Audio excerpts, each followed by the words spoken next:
Morning, everybody. Welcome to this webinar. It is the second of our student webinars as part of the PREMA project. The PREMA project is a EU-funded project under the Horizon 2020 program. And at Mintec, we are training 4 master's degree students that's funded through this project. Sanda is the second one, and she is going to tell you all about reductant reactivity towards slag in her presentation today. So Sanda, over to you.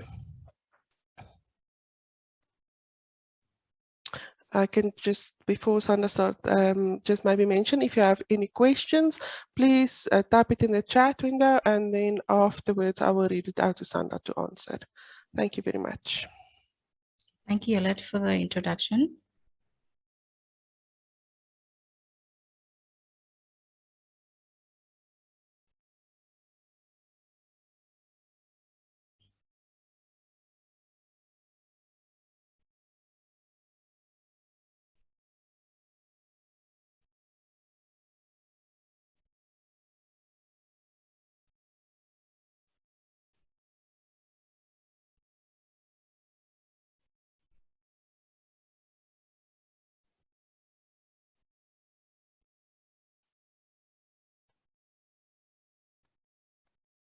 Okay, can you see my screen?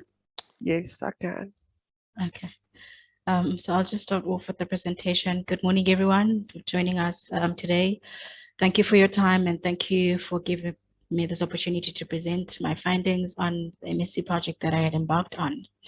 Now, the title of this presentation for today will be The Effect of Petrographical Determined Parameters on Reductant Reactivity. And as mentioned, my name is Sanda Soqinase. Now, the contents of this presentation will include the introduction, which provides the problem statement, as well as the research questions, the literature review, which will give a scientific contextual background of the study, methodology, results, discussion, and conclusions, and recommendations for future study. Now, in the production of high carbon ferromanganese, the interior of the submerged arc furnace is divided into 2 main reaction zones, the pre-reduction zone as well as the coke-bed zone. The pre-reduction zone is known as a low temperature upper zone of the furnace where the solid charge rests and solid state reduction occurs. Now, in this zone, higher manganese oxides are usually reduced into MnO by the upstream flowing of CO gas from the lower part of the furnace. The reactions in the zone are exothermic and contribute to the increase in temperature. And then further down the furnace is the coke bed zone, which is of interest in this study. It is a high temperature zone that consists of liquid slag, liquid metal, as well as solid carbon. The oxide materials melt down to form a slag phase as the raw materials enter the coke bed. The initial slag will drain continuously, and the main reaction that is observed is the MnO that is dissolved in the liquid slag, which is reduced into molten metallic manganese, either by solid carbon or solid carbon that is found or dissolved in the metal. Now, the carbonaceous reductant plays a vital role in the reduction mechanisms. The major reaction paths that are suggested are the gas reduction of higher manganese oxides, the Buda reaction, as well as a direct reduction. The Buda reaction is through the CO2 that is released from the reduction of the higher manganese oxides reacting with the carbon, and the direct reduction is a result of where the molten slag is in contact with the carbon. Now, the MnO from the slag to Mn in the alloy involves the following mechanisms. 1, the dissolution of the MnO phase into the liquid phase, the diffusion of MnO in the liquid phase, as well as the chemical reduction of the dissolved MnO at the reaction interface between slag and the carbon. Now, when you come to the problem statement that was identified for the study or motivated the study, now carbon consumption, ensuring process efficiency is very important in the production of high carbon ferromanganese. So the main reaction is observed in this coke bed zone is a carbothermic reduction of the MnO from the liquid slag. So therefore, it is very important to assess the role of the reductant in reduction mechanisms, as a carbonaceous reductant plays an integral role in pyrometallurgical processes. Studying carbonaceous reductant reactivity would allow process optimization through identifying a reductant with a high slag reactivity, which is the rate at which MNO can react with carbon, and a low gas reactivity, which contributes to carbon consumption. Moreover, process optimization would entail a proper selection of a reductant that influences the extent of MNO reduction from slag, which will translate into the MN yield in the produced alloy. Lastly, further characterization of the reductant's spectrography can assist in understanding the effectiveness of the reductant and its effect of transition upon heating. Now, the research question that was identified is, do the petrographic characteristics of coal or anthracite influence the reductant reactivity towards slag during the production of high carbon ferromanganese? The petrographic characteristics considered being the reflectance measurements, macro analysis, as well as the microlithotype analysis. Now, the PREMA project is funded through the Horizon 2020 program of the European Union. It is aimed at reducing energy consumption and CO2 emissions through proposing innovative technologies. So consideration of biocarbons as alternatives to fossil-based reductants, that is your coke, your coal, or the anthracite.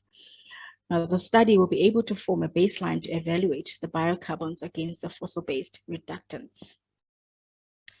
Now, coming to the literature review section, a reactivity in broad terms can be defined as the rate at which a chemical substance tends to undergo a reaction. And in this instance, the rate at which a carbonaceous reductant undergoes a reaction. Now, the role of carbonaceous reductant in pyrometallurgical applications inadvertently renders the reactivity of reductant to react with specific components such as CO2 and slag important. So the studies found that reactivity towards CO2 or slag carbon interactions can affect the performance of carbonaceous reductants. So for this study, the focus is on the slag reactivity, which refers to the potential of carbonaceous materials to react with main slag components. Now, there are a number of existing approaches to be able to study the slag carbon reactivity, and one of those was through the thermogravimetry. And the drawback of this method was preparing the reductant crucibles from the carbonaceous materials. Another one was the induction furnace, where different reductants and slags were tested in a graphite crucible in the induction furnace.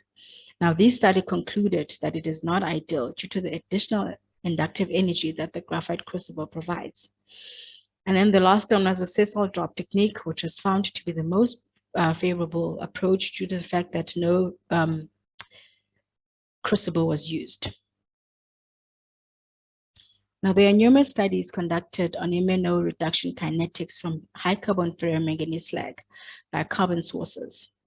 And the studies found that MNO reduction increased with MNO content, an increase in temperature as well as ash content.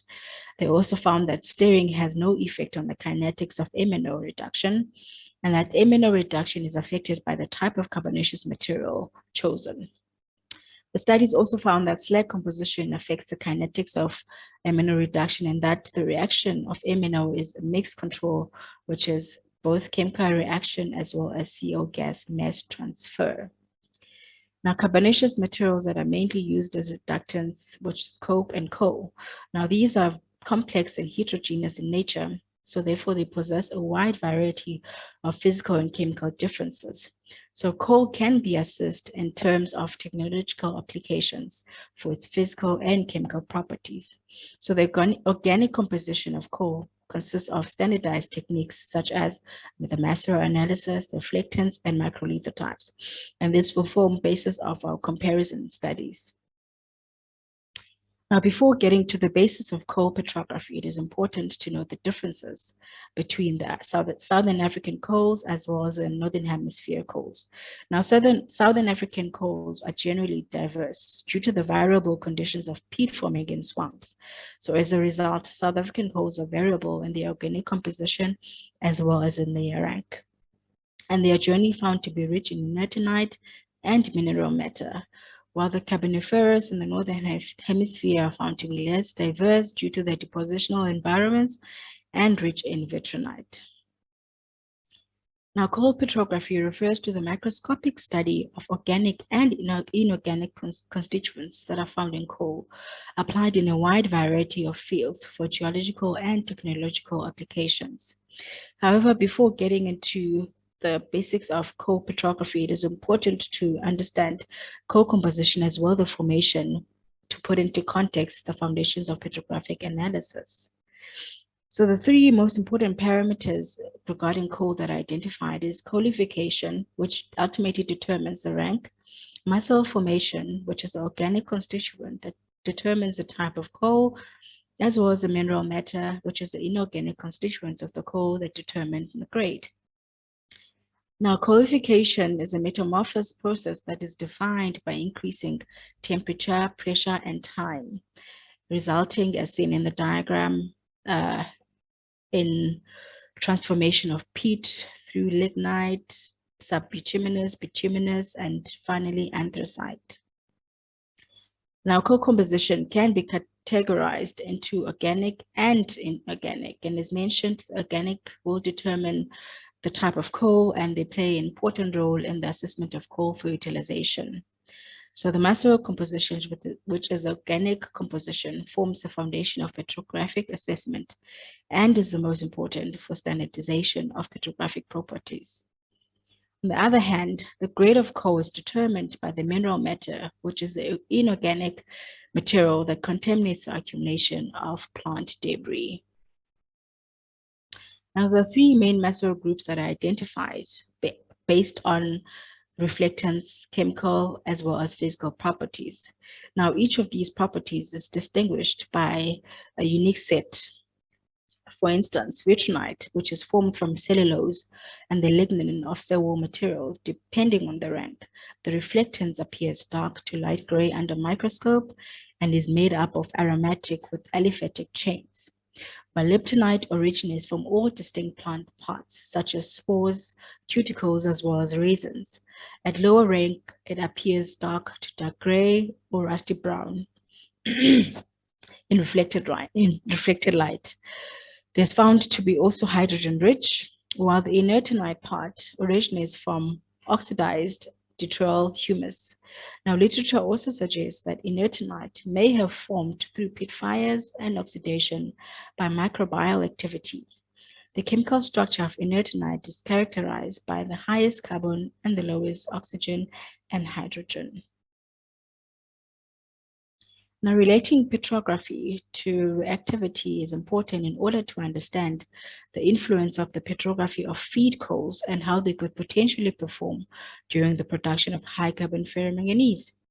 Now, the organic composition of the reductant and its transition when subjected to heating is important. Now, there is, however, limited literature that is available on the influence of the petrographically determined constituents on reductant reactivity. What is available is on the structural transformations of the macerates and their change in chemical reactivity in relation to technological applications, such as your pyrolysis, carbonization, gasification, etc. Now, reactivity has a unique meaning in petrography. As seen in the table, it can be divided into reactive and non-reactive macerates based on the change in shape as well as structure when heated.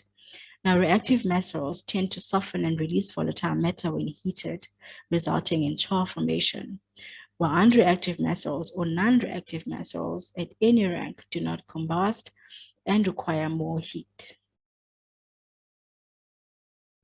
Now, when you coming to the methodology section, so we'll just give an overview of the preparation of the raw materials, as well as sample preparation for the reductant reactivity tests.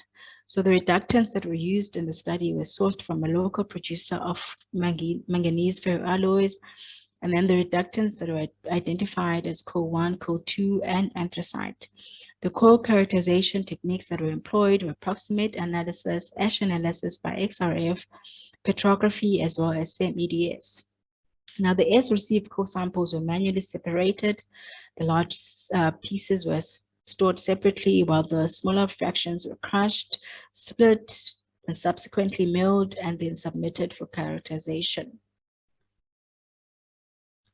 For the slag, the industrial slag was used, which was an industrial high carbon ferromanganese slag, which sourced from a local producer.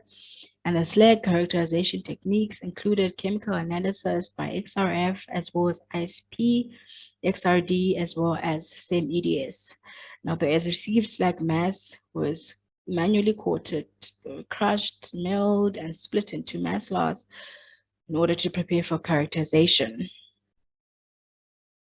Now, the large pieces that were stored separately are subsequently prepared to reductant crucibles by drilling those large pieces, as seen in the first image, and then the mass of the empty crucible, reductant crucible, is weighed and then filled with the milled high carbon ferromanganese slag, and the combined mass was then weighed, which will form basis of our mass loss calculations as the initial mass loss.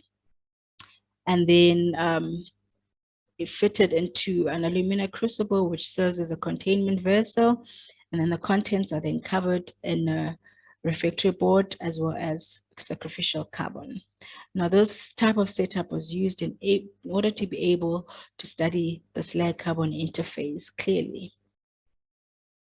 Now, the schematic layout of the chamber furnace is presented in this page, where you can see where the sample was sit with the type B thermocouple from the rear view end, and the type of elements which were molybdenum disilicide, and a rubber seal that ensured that the atmosphere was kept constant or unchanged due to other factors.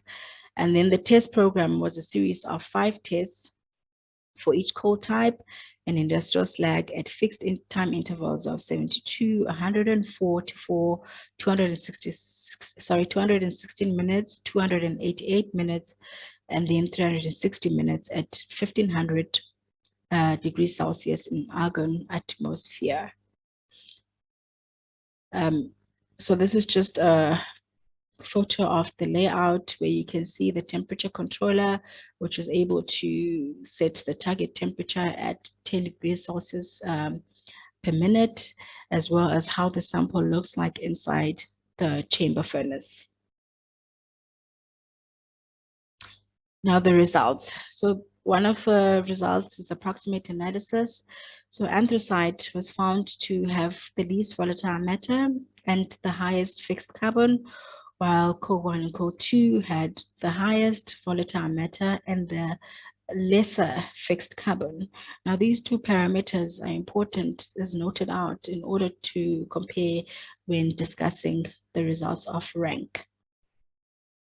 The slag chemical analysis by XRF found that on average, the MNO content was at 21.5%. Now, this will also be important in order to note the reduction where it is expected that MNO as a function of the reaction time is supposed to reduce in the slag and increase as Mn in the alloy. So the reactivity tests, so the reductant reactivity test were determined by calculating the mass loss percent, which was the change in M, that is the initial mass minus the final mass over the initial mass times 100. Now, these tests were not continuous, so these points on your graphical representation represent discrete points. Now, from the table, it can be seen that at initial 72 minutes, that coal-1 and coal-2 had an initial higher mass loss compared to anthracite, and that at 144 and 216 reaction time, coal-1 had a higher mass loss compared to coal-2, and this could be attributed to a number of reasons. But in overall, coal-2 seemed to have the higher overall mass loss percent. The SEM-EDS was also able to identify the different slag phases as well as MNO content in the slag. And this will be important as the SEM-EDS was the main parameter, analysis that was used in order to track the MNO reduction from the slag. Now, the standardized petrographic analysis techniques include reflectance measurements, mass flow analysis, as well as microlithotypes as mentioned. And one of those is reflectance measurements. Now, the reflectance measurements are measured by the vitrinite reflectance. And as you can see from the study codes, COL1, COL2, and anthracite, that COL1 and COL2 had a similar vitrinite reflectance, while anthracite had a higher reflectance. And this will be further discussed in the discussion part. Now, another part is the macro analysis. Now, the macro analysis was also conducted on the parent coals. And as you can see from the table, that the major macro groups are identified, which is your vitrinite, your inertinite, your leptonite, and then the total reactive macros, which is a sum of your vitrinite, your leptonite, as well as the reactive parts of the inertinite, such as a reactive semifusite. Now, the vitrinite, which is a reactive macro, was mostly dominant in COL1 and COL2, with COL2 consisting of the highest proportion. So including mineral matter, it was at 54.7 volume percent, and on a mineral matter basis, it was found to 59.3 volume percent, which was higher than the COL1 and the least in anthracite. However, in inertinite, the highest proportion was found in anthracite, where it was 71.5 volume percent, which is including mineral matter, and 76.8 volume percent on a mineral matter free basis. Now, the next table just breaks down the main macro groups that are identified with the most dominant sub-macros that were found. So for instance, in the vitrinite, it was found that the most common for COL1 and COL2 was collotylenite as well as colloditronite. While for the inertinite proportion, the most common for anthracite was semifusinite at 54.8% volume percent, including mineral matter, and 58.6% on a mineral matter free basis.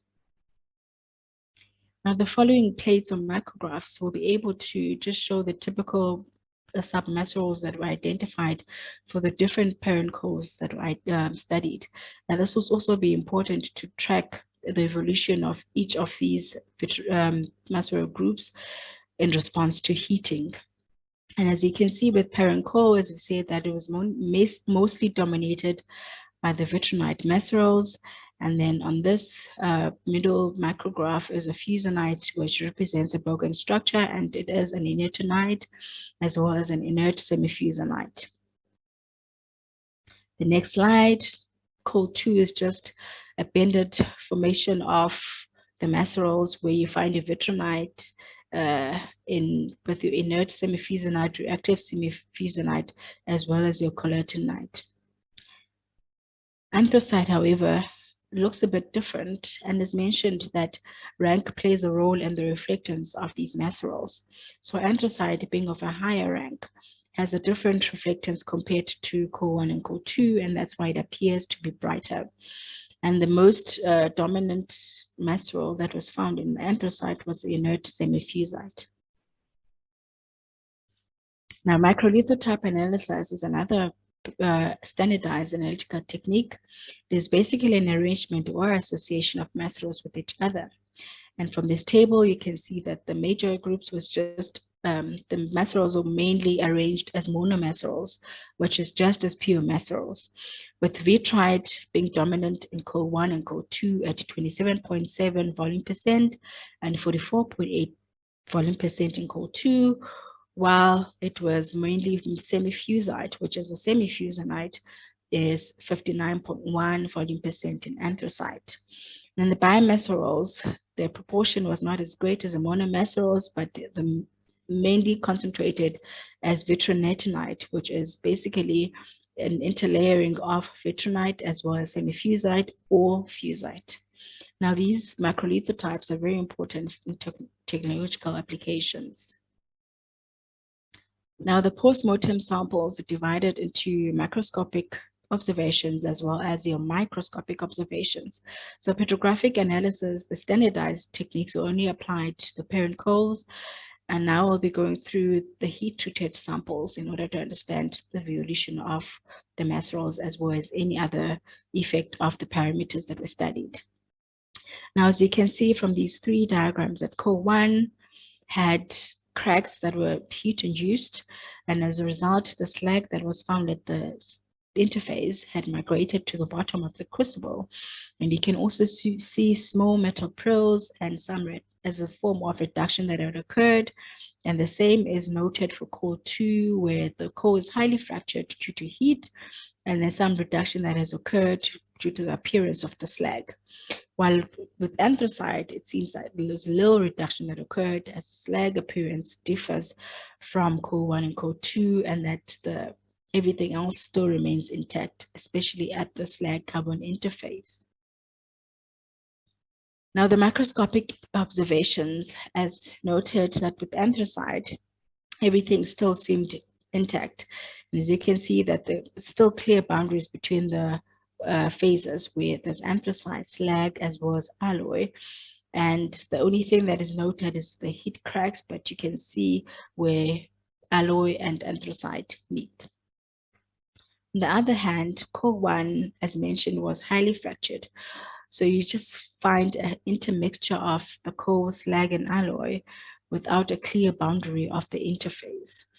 So because the core became porous, the slag was deposited even within the cracks.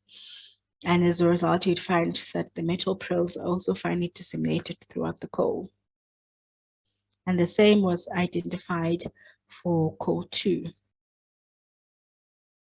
Now, the petrographic observations of these samples also show the evolution of these maceral groups. And it's mentioned that the vitrinite and the inertinite are divided as reactive and unreactive.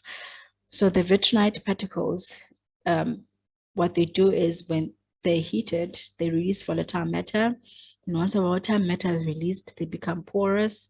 And is noted in the sample that there are pores all over, and this is due to the swelling and the release of volatile matter from the vitrinite, while the inertinite remains intact and hardly reacts. And this is the same for core 2, where you found that the vitrinite expanded and released volatile matter, becoming porous, while the inertinite almost remained inert without reacting much. Anthracite, on the other hand, we had mentioned that it is mainly dominated by inert semifusinite, and as a result, there's not much reaction that occurs, but just the finely disseminated metal pearls throughout the anthracite. Now, the main research objective of the study was to correlate the petrographically determined parameters with the reductant reactivity towards slag. So the same EDS was able to identify the different phases of alloy as well as slag, but most importantly, it was able to show that there's proof of a carbothermic reduction of the MnO in slag to Mn in alloy. Now, the reductant reactivity test, as mentioned that in the graphical representation that you see on your right, that these are just discrete points at 72 minutes, 144, 216, 280, and 360 minutes of reaction time. Now we can see that there was an initial rapid mass loss for core 1 and for core 2, while anthracite possessed the least mass loss. Now this could be inferred as due to devolatilization. Now, according to literature, devolatilization occurs at temperatures that are lower than 1000 degrees Celsius. Now, the second stage of mass loss could be due to carbothermic reduction, and this was proven by the same EDS analysis where there was MnO reduction in the slag and Mn in the alloy of increasing. So from these results, it could be noted that, especially with anthracite, that overall core 2 had a higher mass loss percent, which is linked to the reductant reactivity. And then it will be important to link these to the petrographic constituents. And the first of those will be the effect of the reflectance measurements. So as noted, that core 1 and core 2 were determined to belong to the medium rank C bituminous coal. So the reactivity results show that core 1 and core 2 had a higher mass loss percent than anthracite. Now, core 1 and core 2 belong to the same rank, so we need to consider the role of chemical properties as determined by approximate analysis, such as the fixed carbon and volatile matter, as these are related to a rank. However, it was quite clear for anthracite, which belongs to a higher rank, that it contained the least mass loss percent. So it can be concluded that coals which are higher ranked contain the least mass loss. So obviously they will be less reactive. So this is just a graph that shows the relationship between your rank, your volatile matter as determined by approximate analysis, as well as a fixed carbon. So you know that an increase in the fixed carbon and decrease in the volatile matter happens with an increase in a coal rank. So coal 1 and coal 2 from the approximate analysis shows that the volatile matter as well as a fixed carbon are comparable. So therefore, coal 1 and coal 2 can still not be concluded according to just rank, and therefore the Massaro analysis will need to be discussed further in order to understand the differences. The effect of Massaro analysis. Now from this graph, you can see that coal 2 consists of the highest total reactive Massaros with a 64.5, that is on a mineral matter free basis, while inertinite was the highest in anthracite at 76.8 volume percent. So from these results, it can be shown that anthracite with the highest inertinite proportion and coal 2 with the highest reactive Massaros differ when heated. Now, it's mentioned that reactive Massaros tend to release volatile matter that is derived from the breakdown of the aliphatic chains that are released easily. The structure swells and becomes porous, while inert Massaros produce limited or no volatile matter on heating, making it very difficult to burn due to the dense molecular structure. So from the results, we can conclude that coals with higher reactive Massaro proportion respond with a higher mass loss percent. And however, it is not possible to establish how each of these Massaros contribute individually to the carbothermic reduction. It is also not possible to be able to determine that the mass loss was mainly due to devolatilization or reduction, and identify which of the Massaros contributed to either. Moreover, how the Massaros interact with slag in the reduction mechanisms will need to be further explored. So however, what this study showed is that the chemical reactivity of the Massaros and the response to heating has been identified, especially in devolatilization, where we know that volatile matter is released from the Massaros as well. The effect of macrolithotype analysis. Now, as is mentioned, it's just an arrangement of Massaros. So as seen from the result, coal 1 and coal 2 had a high vitrite monomassaro, while anthracite had a high semifused monomassaro. Now, monomassaros are usually not constrained and swell and expand freely during heating, meaning more mass loss through loss of volatile matter, while the bimassaros are constrained between two layers, which reduce the swelling, and there's least mass loss that is observed. However, the effect of the macrolithotypes cannot provide on which Massaro configuration collectively contributes to the reductant reactivity towards slag. However, information on the behavior of the Massaro arrangement and the behavioral effect when heated was established. So there is no correlation to reductant reactivity, but it can tell you how the Massaros respond to heating. And finally, the effect of mineral matter. So minerals are incombustible constituents of the coal that lead to that reflect on coal grade, and the major role that they play is that they displace the important organic constituents, and the transformation of these mineral matter is important in coal conversion processes. And as you can see from this graph, this is just the mineral matter distribution according to all the three coals that were studied. Now, however, the studied coals are not mineral matter rich and contain below the South African average.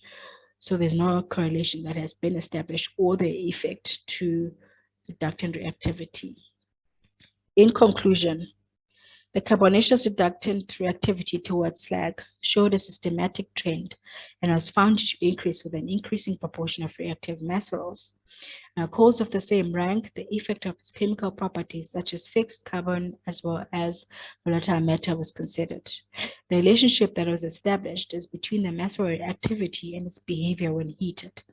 But the effect of individual macerals to overall reductant reactivity was not established. It was also not possible to quantify how much of the mass loss was due to devolatilization or due to carbothermic reduction of slag as a result of the reaction between the carbon source and the slag.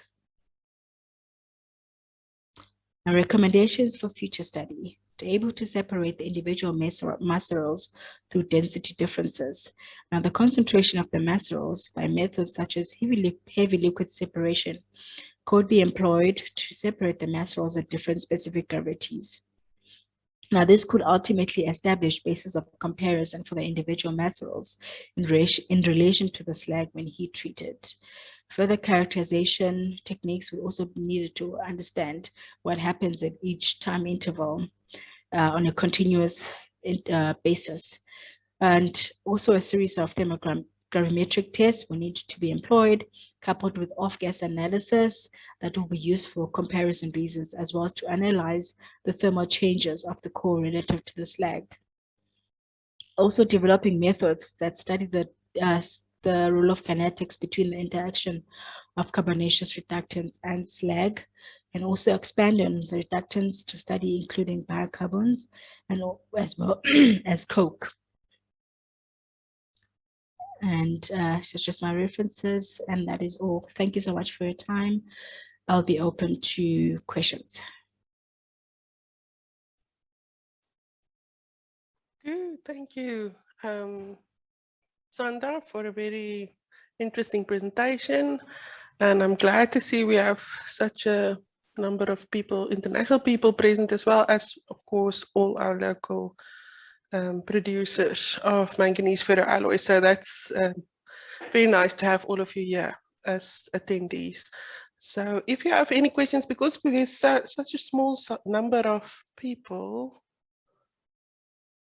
Okay, Paul O'Shaughnessy asks, he says, thank you. Please post the references again. It was too quick.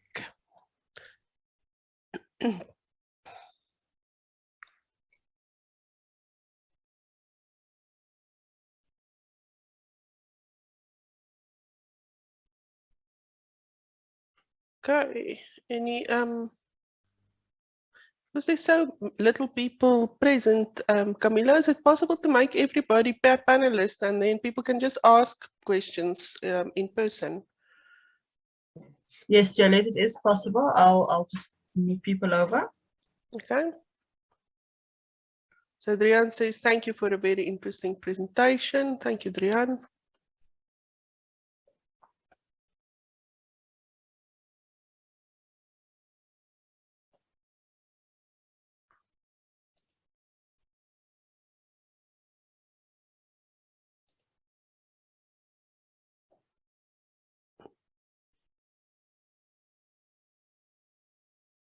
While I'm moving people over, you can still ask a question. Just raise your hand if you are still an attendee, and I will just give you access to talk. Okay, so Sian Makoto, thank you, Sanda. This was very detailed and nicely summarized. Thank you, Sian. I think what we've mentioned when Sanda did the trial presentation within Mintech is that this project basically just scratches the surface of understanding petrography and the influence it has on slag reactivity. So it was a challenging project, and I think there's a lot that we can still do, and with that we on our side can also do development work with regards to the methodology. But it is very good that Sanda started this. In the past we did a lot of TG analysis, but the big question always was, but what does it mean and what caused the differences? How can we get a better understanding of that? And the fact that Sanda has a background in geology helps. I think she made the crossover between pyrometallurgy and geology. It really helps to bring in that perspective. So I think going forward, there's definitely potential for further work. I see, Sonwabo, your hand is raised and you're a panelist, so you can just speak. Okay, thank you. Thank you, Lid. Thank you, Sanda, for a very interesting presentation. And it's quite good to see that there is a way to link the menstrual composition to the reactivity of the reductant. So my question is not necessarily linked to your results or discussion, but it's something to think about for the future. Since now, I mean, we've attended InfoCon for the past 3 days, and we see that there's a push towards moving to biocarbons as reductants. So I'm interested to know, well, with me having a chemistry background, I'm interested to know, in particular, the type of chemical compounds that are dominant in your macerals, like in your vitronite, your inertinite, and your liptonite. What particular chemical compounds are dominant there? Because if you want to make biocarbons that resemble the current reductants, we'll have to engineer such a chemical composition to maybe be able to compare those biocarbons to these current reductants now. So hopefully it makes sense. Yeah, no, it does. So the most common organic elements that are found in coal are your carbon, your hydrogen, oxygen, and as well as your sulfur, which is organic sulfur, because you find different types of sulfur that are found in the coal. So those will determine how your reductant would react. For instance, with inertinite, which is inert maceral, it is mostly carbon. So carbon means that there's less volatile matter that is found. So ideally, if your reductant has more carbon and less of your oxygen and hydrogen, then it would perform much more better in terms of volatile matter. Okay, I understand. Is it like pure carbon, or is it maybe aromatic compounds or cyclic carbons, or I meant like that?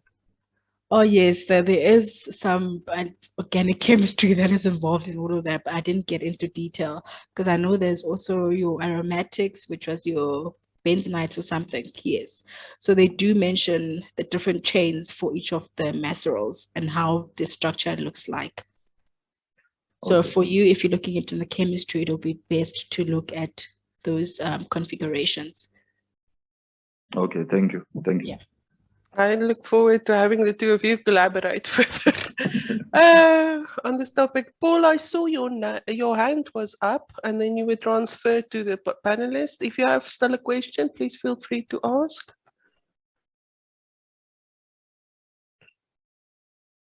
Not.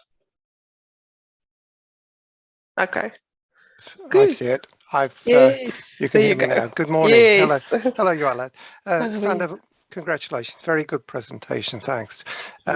Your work here, I know it's sponsored by the EU and it's all manganese related, but it has a lot of importance also in the chrome, the ferrosilicon, the silicon metal industries as well. And it's not one where we hope it would start and stop with manganese. And the other thing to say was that in the silicon metal industry, where they are very, very fussy about the types of coals, there has been some work done on coal chemistry, maceral evaluations. And I wondered if you'd had, that's why I asked to see your references. I didn't see them in there, but Yolette, I could pass those references back to you if you've not seen them. No, we haven't, and it would be wonderful. Thank you very much. Yeah, it's. Do you have access to the electric furnace conference proceedings? I do, actually. I'm a member of AIST, so I can get it through them. Yeah. Yeah. Not all of them have been digitized. Oh, so okay. A lot of them you end up with a paper copy. Okay. We're not talking all about this millennia, unfortunately. There's a lot that happened before. But Yeah. very interesting work, Sanda. Thank you. We can also check out with the Mintic Library. I know there's some of the proceedings are in hard copy available there. So I think if you can provide us with the references, then we can do the hunt for papers on our side. That would be really great. Thanks a lot. Because I also know from the literature, most of the work that was available comparing SIO reactivity and petrography was mainly on SIO. So I've seen quite a number of papers. So it's the only part where there was a comparison. Otherwise, with manganese, I could not see any. So, yeah. You are correct that it's all SIO reactivity related, but also at Infocon, there was the presentations on CO2 reactivity, and yours is on MNO reactivity. But in some ways, they all come back to a common point, which is the carbon. I think the purpose specifically for this test was the slag reactivity or for this study, because there are standardized tests for SI or for gas reactivity, and it's also not applied only in the ferroalloys, it's also applied in iron making. So what we were after here is we get a lot of inquiries where people ask about slag reactivity and how we can test that. So that was the background to this project in any case, and there's no standardized test that I'm aware of. I don't know, Paul, if you have no, any they do tend to be quite specific to different industries. I just found that reference. If you go to 1995 Electric Furnace Conference, and that in itself will have other references in that paper, and I think you'll be able to expand from there. Good, thank you very much. 1995. Good. Yeah. Okay.